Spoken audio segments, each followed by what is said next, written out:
morning, good evening, and good afternoon. I hope you guys been having a wonderful day. I know I am, and I am super excited that Thanksgiving is only a few days away. I can't wait to bring some containers and take some leftovers home, because honestly, I'm not going to be cooking for the next few days. So coming home knowing I got some turkey, ham, mashed potatoes, mac and cheese, some stuffing with gravy is such a godsend. But anyway, you're not here to talk about the list of food I'll be eating. You're here to listen to my opinion and review of the MCU's latest flop, The Marvels. And by God, was this movie bad.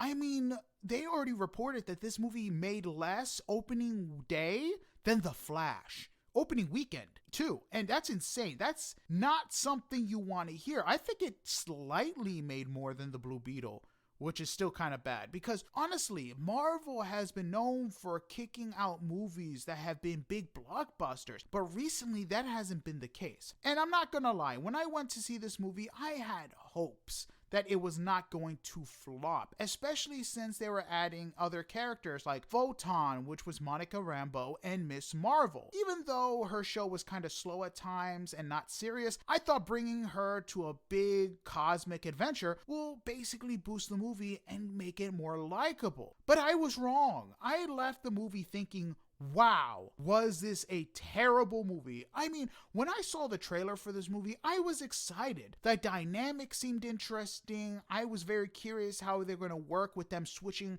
sides or switching locations whenever they use their powers at the same time. And one of the interesting parts of this movie was it was supposed to be only 90 minutes.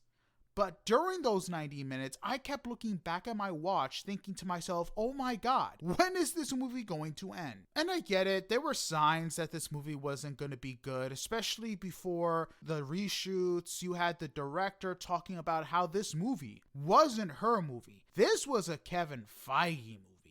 It didn't motivate me to want to watch this movie even more, because when a director is kind of shifting blame from themselves and saying this movie is going to be bad, that's never a good sign. And it was kind of perplexing looking up this director, whose name is basically Nia DaCosta, who directed maybe a couple movies beforehand before giving an opportunity to direct an MCU movie. And that movie previously, I don't remember the other one, but one of them was the Candyman movie that came out a couple years back, which wasn't honestly that good. So I don't see how they were able to go from that movie to saying, hey, we're trusting you with an MCU movie. But maybe they saw something that clearly wasn't shown in her recent work, which was The Marvels.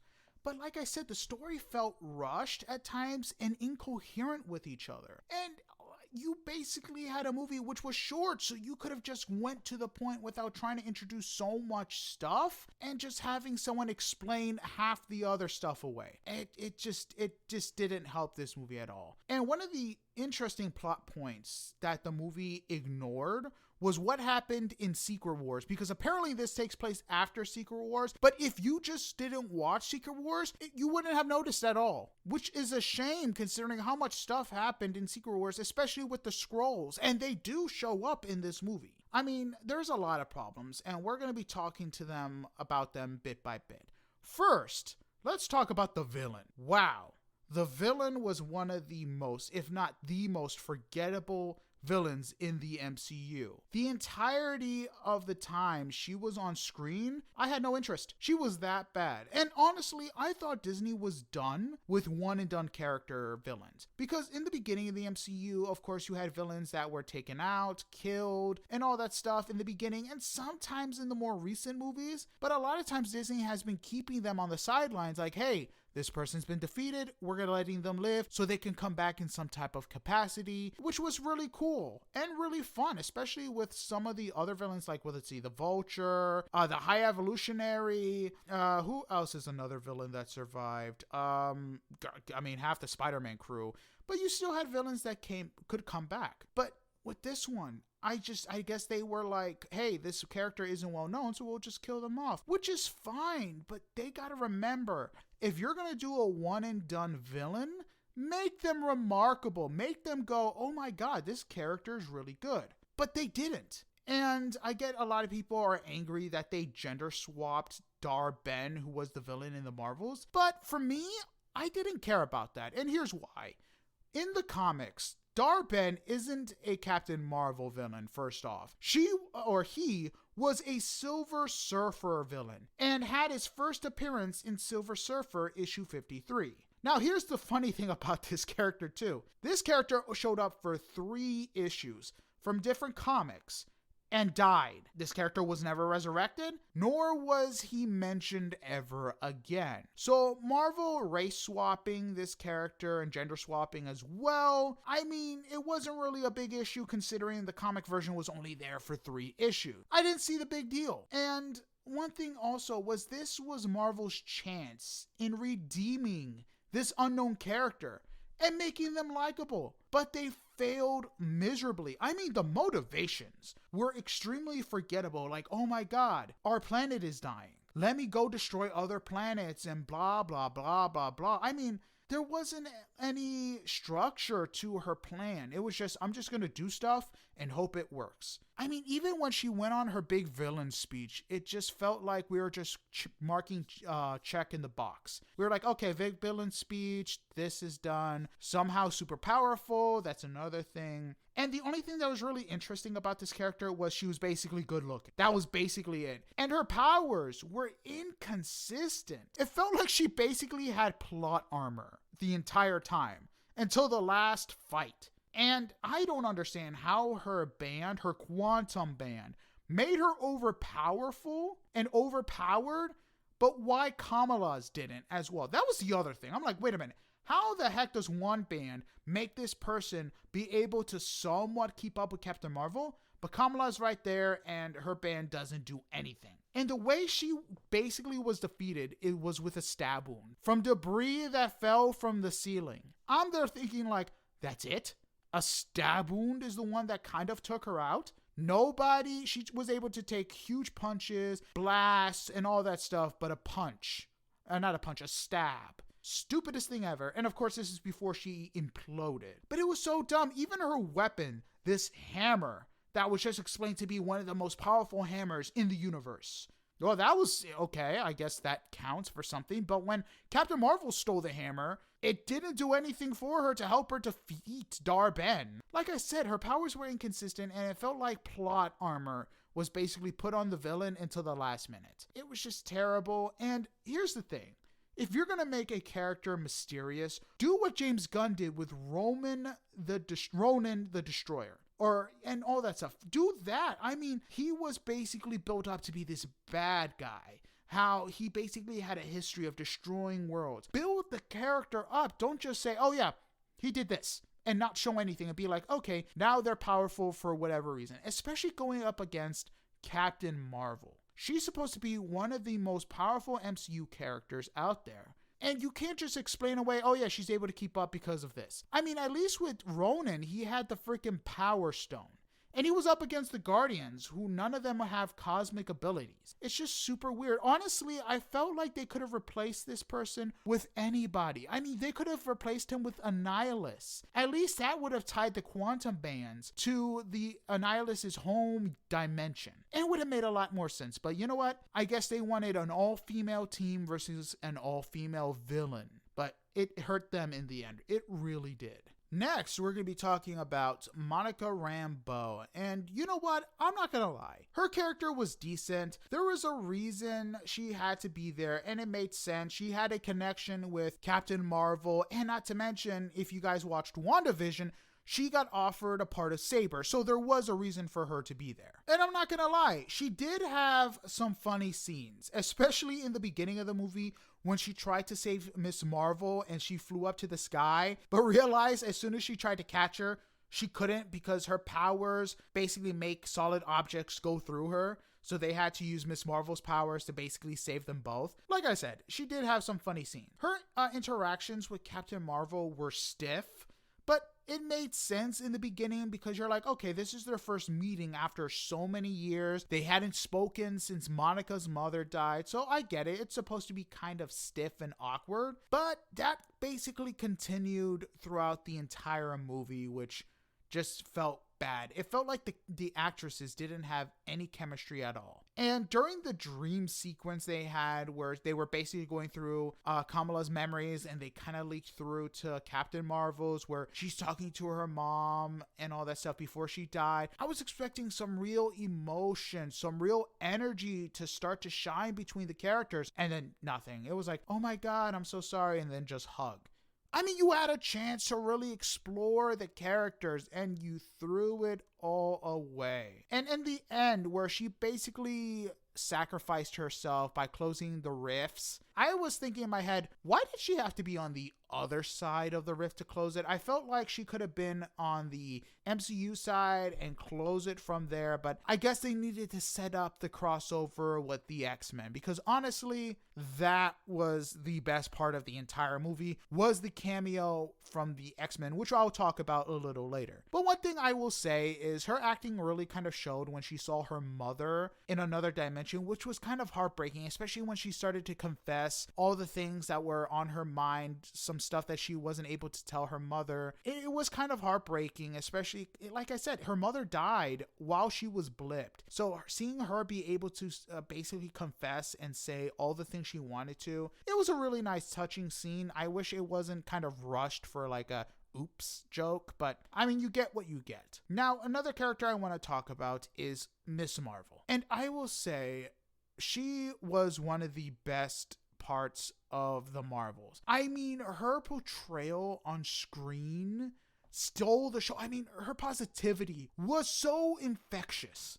And the actress did a good job portraying Miss Marvel, especially as a fangirl in the beginning and all that stuff. I did question why this hero was in this movie, considering she did not bring anything big to the fight. I mean, I guess her connection was the quantum band, but it just felt really weak. And when she was able to fight against all these other characters, especially since they had superhuman strength, it was kind of weird to see her going from, oh, I can barely fight and somewhat fight, to, oh, I'm a skilled fighter now. But I guess you learn better on your feet. But like I said, she was definitely one of the best parts of the movie. I did kind of find it frustrating how hard it was for the characters, the main characters, to try to take the quantum bands off Dar-Ben's hand.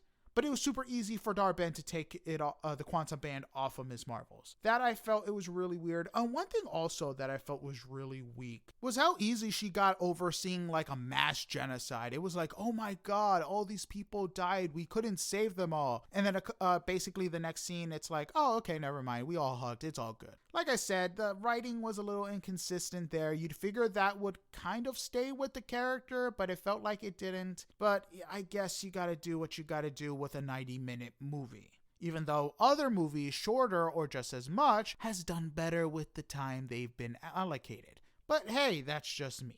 Another thing I wanted to talk about, and I've mentioned it before, and one of the most frustrating things about the movie was its inconsistency. And again, this was supposedly supposed to take place after Secret Invasion, but nothing in the movie actually shows that it does. It seems like they decided to ignore what happened during that entire show. And I mean, at the end of Secret Invasion, Fury was basically depressed. He was angry, thinking about all the stuff that had happened. Everything that had happened because he decided not to fulfill his promise. And then we cut to the Marvels, where he's back to being cheerful, back to being happy, making jokes, as if the events of Secret Invasion never happened. And another thing, there were Skrulls living on other planets that were habitable and a good environment. Like, they freaking had another colony. What was the point of the Secret Invasion then? I mean, the whole point of Secret Invasion was, hey, we're not getting a colony. We haven't found you guys a home. We're stuck on Earth, so we're going to make Earth our new home. Like, what was that? You're basically showing us, no, they already had a colony out in space, which had a habitable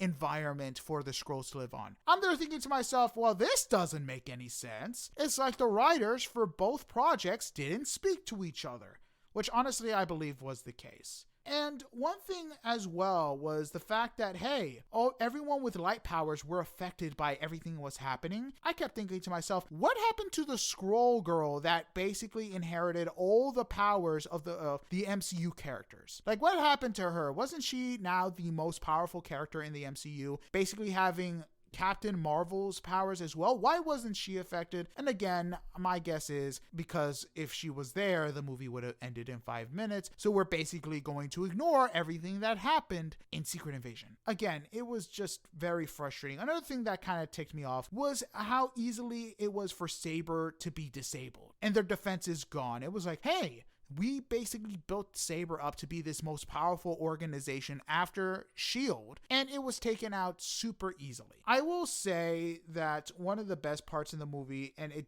just didn't make sense, especially since it was already proven that when the cat Goose eats somebody, they're eaten, they're just bones, was when all the kittens, to save everybody, had to eat all the crew members in Saber for them to survive. I get that there was inconsistency there, that it was kind of frustrating. They're ignoring the fact that once a cat eats something, they're dead. I will say I did enjoy that though.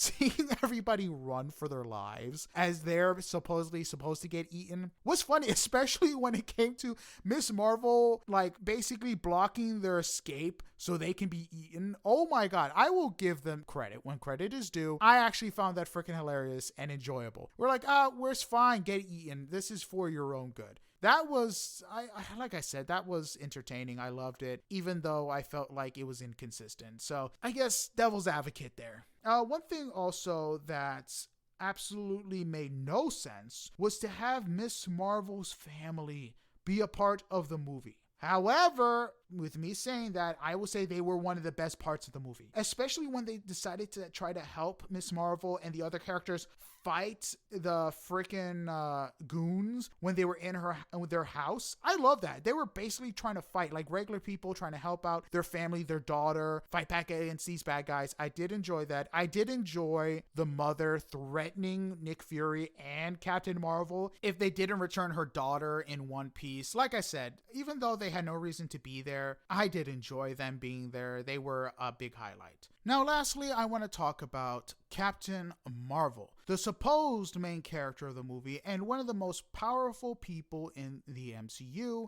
And by God, was she depowered in this movie. And I get it. They needed to make her depowered so she can fight Dar-Benn, who wasn't even that powerful in the beginning. Like I said, I don't even know why they chose Dar-Benn. I mean, they could have picked the Brood and have her go up against the Brood Queen. If they wanted to keep the female thing going, pick the Brood. They were so easy, and they could have introduced such a horror aspect to the MCU. But again, that's just me. Another good character would have been Annihilus. It would have made sense for them to fight him, especially since they're going with different dimensions. Again, that's just me throwing some good ideas out there. But I mean, they were really trying to make this character likable, because in the past, this character hasn't been well liked, and a lot of this could be attributed to the actress herself, especially with some of the stuff she has said in the past. And I gotta say, while their attempts were interesting to say the least, it really didn't help at all. I mean, her singing and basically turning into some type of princess was kind of cringy. And I kept asking myself, what are we doing? What are we watching? Why are we here? It just felt like they were like, oh my God, look at her. She's a Disney princess now. It just didn't make sense, and they were trying way too hard to make her likable. And on top of that, the fact that it felt like the actress didn't want to be a part of this movie in the first place doesn't really help the cause to make Captain Marvel likable. Now, with saying that, I really hope the next time she's on screen, she's able to basically redeem herself, and given a good script, can definitely make everybody turn a 180 on how they perceive Captain Marvel. And I hope that's the case, because she honestly is a really interesting character, and I think if she is written well, everybody else could see that too. But until then, it's just a really bad character, a part of a really bad movie, which nobody is going to want to see another one of.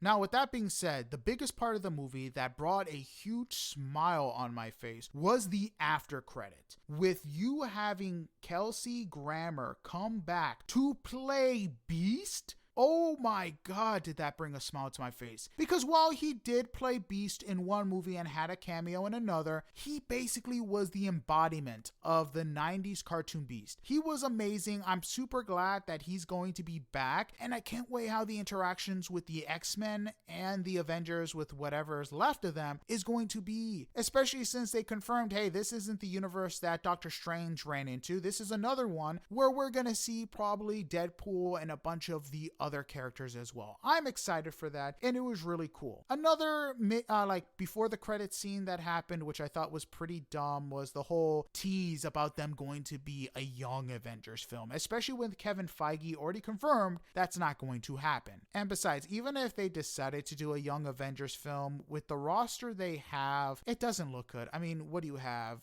Ironheart, Miss Marvel, the other Hawkeye. I mean, that's it. Oh, of course, you have the other Ant-Man, Hope or whatever. But besides that, you really don't have a good roster at all. You really don't. I mean, none of them are big enough names to be like, oh my God, I want to see Thor. I want to see Iron Man. I want to see Captain America. I want to see Black Widow and Hawkeye and all that stuff. None of these new characters really bring in that type of, oh my God, I need to see this energy. They really don't. And I'm just praying that if they do decide to do a Young Avengers thing, it's kind of like on the sidelines where they decide to team up and Spider-Man is their leader. Because honestly, nobody that is young in the MCU and is a young hero have the experience or the know-how to actually lead a group unless they're Spider-Man. Because Spider-Man is young enough around their age to be like, you know what? I got this. I'm going to lead you. Now that would be a good movie. Spider-Man as the leader. I think that will draw some people to the seats. Because with the MCU Spider-Man being so successful, anything that he's in, especially after the events of Spider-Man No Way Home, we'll want to see what's next in Peter Parker's life, especially with Venom being there. Ooh, that would be a pretty good one. Spider-Man getting the Venom suit and the Young Avengers being there to try to calm him down. That would be kind of cool. But you know what? That would be something to see in the future if they even get that far. But with that being said, that's it for this week's episode. I hope you guys have a good one. And just a heads up, there is no new episode next week because I'm going to be taking a little Thanksgiving break. So I hope you guys enjoy your Thanksgiving. I'll see you guys in a couple of weeks. And I hope you have enough food in your belly to make you want to fall asleep and have a long, long nap. Well, with that being said, sayonara. See you later, and have a good one. Goodbye.